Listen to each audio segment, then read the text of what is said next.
everyone, welcome back. This is video 2, day 1 for the sneak peek into coaching. I hope that you guys get a chance today to watch the first video. I know a lot of you guys work traditional jobs, or maybe a couple of you are in a complete different time zone, complete different part of the world, Emma.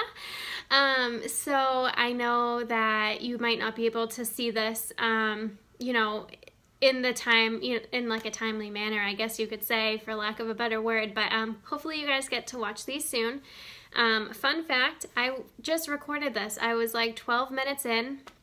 I felt like I was on a really good tangent, and I said something, and my watch picked up on it and thought I was talking, and ended up thinking that I was trying to play a song, and the video stopped to play the song, so just my luck. So I am going to start over, and hopefully I can get through it a little bit quicker so you don't have to sit through a long video, especially if you had to work a long day. So where do I begin? In high school, I was always pretty active. I guess my whole life I've been pretty active. I've been involved in a bunch of different things. If you are from my hometown, you probably know that I was an Irish dancer for a really long time. That was like my one thing that I stuck with. I also played basketball and softball in elementary school, but I never really stuck with it. And then in middle school, I picked up cross country, and I ended up running through most of my high school career. I wasn't ever really good at it, but I did it more so to cross train for dance. That was like my thing. That was what mattered to me most. And so I guess senior year of high school, I kind of felt run down. I was living like really a structured life because I felt like I was always, I'd go to school all day, and then I'd have cross country or track right after school.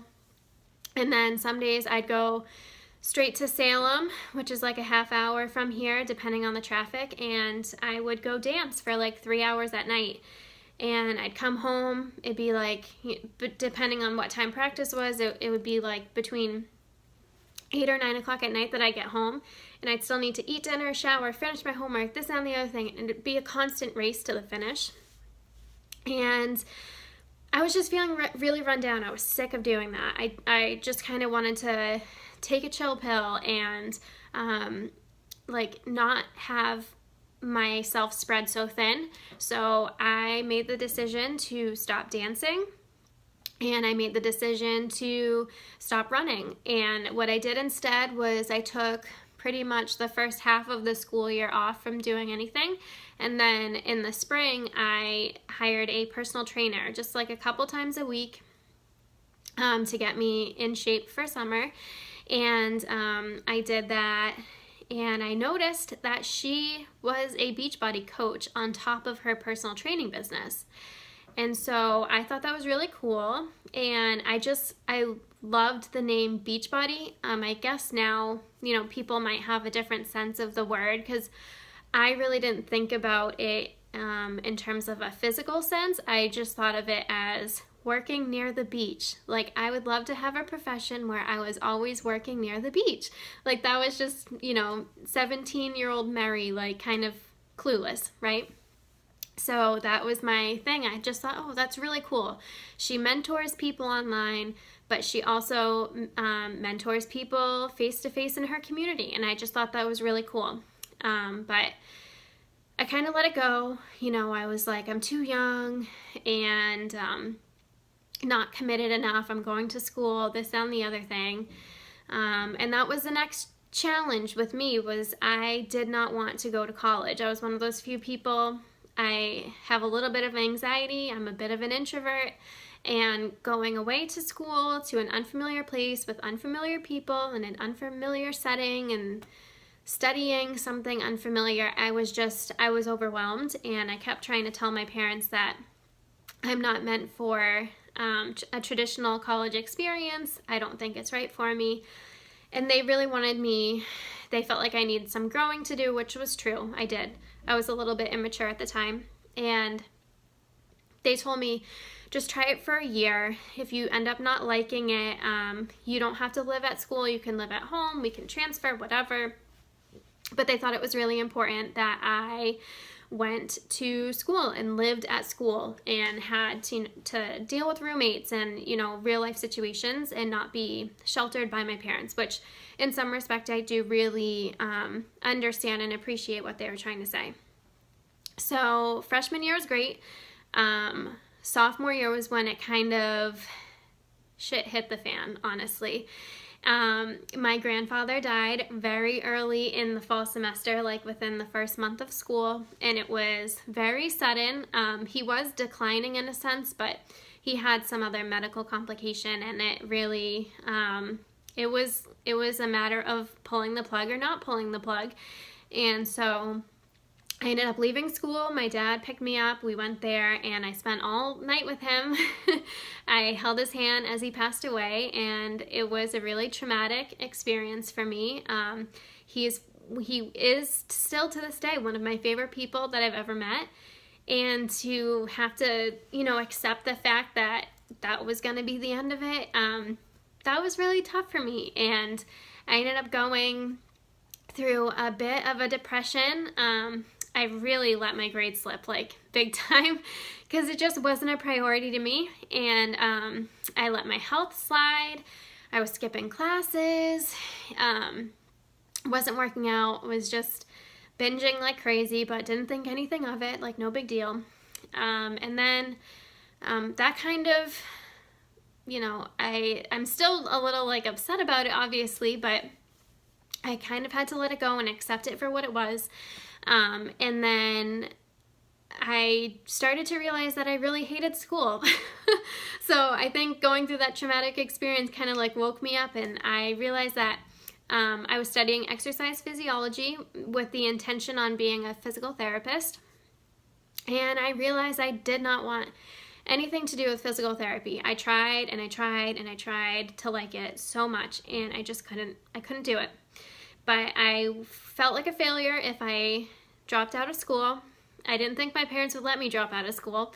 And I would feel terrible wasting 2 years of their hard-earned money for a degree that I was trying to get, and then for me to just say, well, never mind, I don't want to do that. I didn't want to put them through that, and I didn't want to put myself through any potential, I don't know. I didn't want my friends to look down on me or anything like that. So I was like, well, I guess this is what being an adult is. I'm just going to have to work a job that I hate for the sake of making money and providing for myself and my future family. So I kept going through the motions of school, and senior year came around. I went through a big breakup with someone that I had been with for 5 years, and my best friend and I at school, we kind of had a falling out too in the same time. And so my life is just kind of crumbling around me. And once again, I'm faced with this thing of, oh my God, I don't want to be a physical therapist. I don't want to put myself through this. So I finished my degree, and I take kind of a year off from school to figure out my life. So I was working part-time as an exercise physiologist at a gym. I was training people and helping create some programming for clients, but I was still being assisted by the owner, who is a certified personal trainer. So I did that part-time, and then I was working part-time at the Container Store, which is a retailer, and the people there are great, the employees are great, but once again, I was not passionate about the Container Store, about retail. That kind of setting just wasn't right for me. I didn't feel like I was good at it. I wasn't very good at approaching people face to face in respect to what I was like promoting, like the containers and the products and stuff like that. Like that just wasn't me.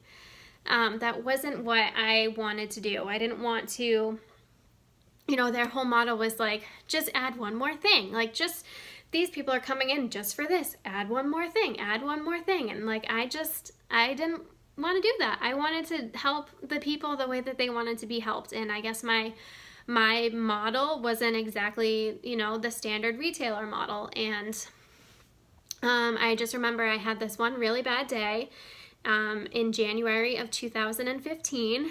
It's actually January 24th, 2016, sorry. January 24th, 2016. The day at the store was just awful. The customers were on a whole nother level. They were all just trying to freak out at us for every little thing. The line's too long. You guys asked me for if I needed help too many times. Like, you don't have the product that I came here for. Like, we could not please the customers to save our lives that day. Like, it just wasn't happening. And it was a domino effect because the way that they were treating us, we started to treat our coworkers the same way. There was a lot of miscommunication, a lot of pointing the finger at other people. It was just like a really frustrating situation. And so it was so busy that day that I don't think any of us ended up taking breaks. And I had been there from open to close, and I was starving. And I get really hangry when I don't eat, which is why I love 80-Day Obsession, but I'll talk about that some other time. But I got into my car and I called my boyfriend, because I live with him, and I told him to put a pizza in the oven. Like, I was very aggressive, very angry with him, even though it had nothing to do with him. He had done no wrong to me, but I was so hungry and so frustrated and aggravated with the way that the day went that I was taking it out on him. And so I told him, put a pizza in the oven. So I came home, the pizza was ready, and I pretty much ate the whole thing. I gave him one little tiny slice for himself as like a, here you go, since you cooked it, you can have one little piece, but I'm gonna have the whole thing. And I ate the whole pizza to myself. And then I decided that I still wasn't satisfied, and I was still really angry with how the day went. So I grabbed 2 bags of sour gummy worms. I think I had John go to the store and get me it. I don't even think I went to the store myself. And so I ate all of those in one sitting immediately after having that pizza, and I still felt like I didn't have enough.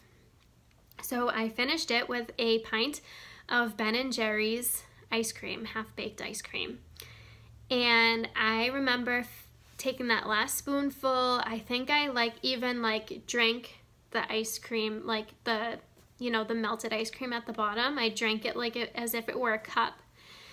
And I remember just feeling so disgusted with myself. I had basically blacked out eating, and I didn't realize what I was doing, and I was kind of concerned with the fact that I didn't feel sick. And I just was like, I don't know. It was weird to me that my stomach could stomach all of that food and that I still didn't feel satisfied. And I realized after that was a full-on binge, and I had a tendency to binge pretty much my whole life, but the difference was that my parents had always kind of forced the clean plate club on me, like back in the day, because they wanted us to eat our meals. And then, in high school and middle school, I was so active that I didn't have a lot of time to eat. And so I would shove as much as I could down my throat because I didn't know the next time that I would be able to eat. And then in college, it was a mix of, letting loose on the weekends or the weeknights, going out and drinking with my friends, or I had Hell Week, which is what I like to call when you have tests in every single course in the same week. Like, you have 5-6 exams, really big exams that you end up spending all night studying, and I would use food as a reward for my studying. And long story short, I could tell that I had really developed this bad habit of binging, but that one after that bad day at the store was probably the worst binge that I had, in the sense of what I ate, how quickly I ate it, but the emotional part behind it. I had a bad day, so I'm just gonna treat my body like crap. And so I ended up crying, and I was just really embarrassed. I couldn't believe that I did that. I was kind of shocked that John let me do that. I was just feeling all these types of emotions. and I went on Facebook and I happened to see a post from my personal trainer way back when I was 17 in high school, and she was asking around on Facebook asking if people were interested in learning about the coaching opportunity. And I thought, wow, Beachbody. I once thought this was so cool, like, oh my gosh. And I jumped the gun and I signed up as a coach that night. Again, I mentioned this in the first video. I had no experience with Beachbody programs or products, nothing.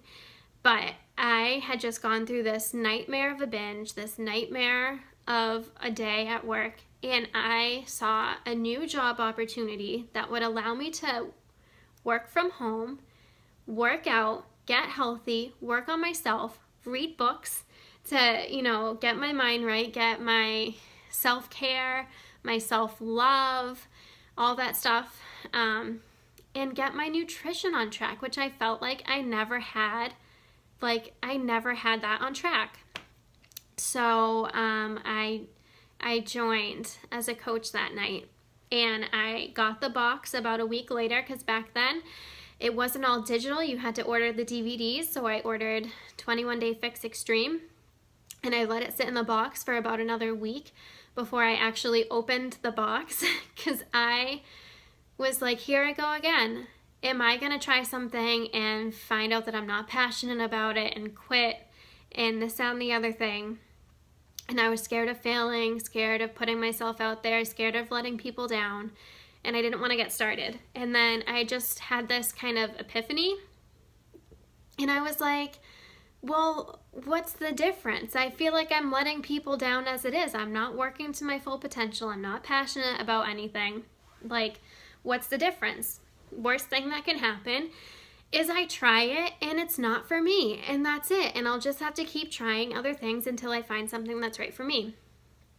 So I gave it a try, and I realized very quickly that the workout programs I loved, and I was excited that I could do them in my home. I actually did them in the gym that I worked at, but I did it after hours when they were closed. So I was lucky enough I got to use her equipment, use her space, but be able to do it in the privacy that I needed because I was very self-conscious and nervous about trying something, and I had let myself go, as I had mentioned, especially after the loss of my grandfather. I had gained about 15 pounds, and I was about 142-ish pounds, something like that, and I'm 5'2", so that's pretty heavy for someone that, isn't super athletic and didn't have a lot of muscle on me anymore. It was 142 pounds of fat, basically. And I realized very quickly that I was out of shape, but I also realized very quickly that this was exactly what I needed. And the container system was life-changing. I really felt like I was getting a handle back on food. I thought my Shakeology was delicious, and I couldn't get over how good it was for me. Basically, before Shakeology, I had Carnation Instant Breakfast, which is basically Nestle chocolate milk, and there's like 40 grams of sugar in one serving, and I was having it with whole milk. So I went from having that to having Shakeology with spinach and almond milk and fruit, fresh fruit, like organic fruit. Like I just felt like I don't know, I just felt like a completely different person, but in a good way. I changed, but I really changed for the better. And that's really how I got started. So I ended up doing this for about a month by myself. I never really put it out on Facebook yet or anything like that, because I just kind of wanted to see how I would go, like how this whole thing would go. And I finished the first round of 21 Day Fix, and I took my pictures and my measurements, and I lost a solid 10 pounds in like 15 inches. I looked like a completely different person. And I posted it online, and prior to Beachbody, I never posted on social media. I posted two times in 2015. And so I went from posting twice in 2015 to posting early on in 2016 with this before and after picture that people couldn't get over, and people were starting to talk to me. And I felt like I had new friends. I felt like I just hit the holy grail. Like I have friendships, I have support. I have people cheering me on. I have my health back. My nutrition's getting on track. And I really felt like I was a part of this community. And I am very much a part of the Beachbody community. I'll talk about it a little bit more throughout the week, but long story short is this has changed my life. I am shooting to do this full time one day, and I think I'm getting fairly close to doing that at this point. I can confidently say that. And when times get tough and when other jobs kind of, right now I'm working at a hotel, but it's seasonal, so it's closed in the winter, and I can comfortably pay my bills with just my my Beachbody income and know that I'll be okay. And any additional income that I get from nannying or anything like that, like that's great. That's supplemental income. I'll take it. But Beachbody has provided me with everything that I could possibly need, and it's only going to continue to grow. And that's why I want to invite you guys to listen to my videos and listen to my teammates and my friends, my family. This really has changed my life, and I think it will change yours if you just give it a chance. So with that said, thank you so much for listening to this video. If you have any questions, comments, concerns, anything that resonated with you, please comment below just so we can kind of engage throughout the week.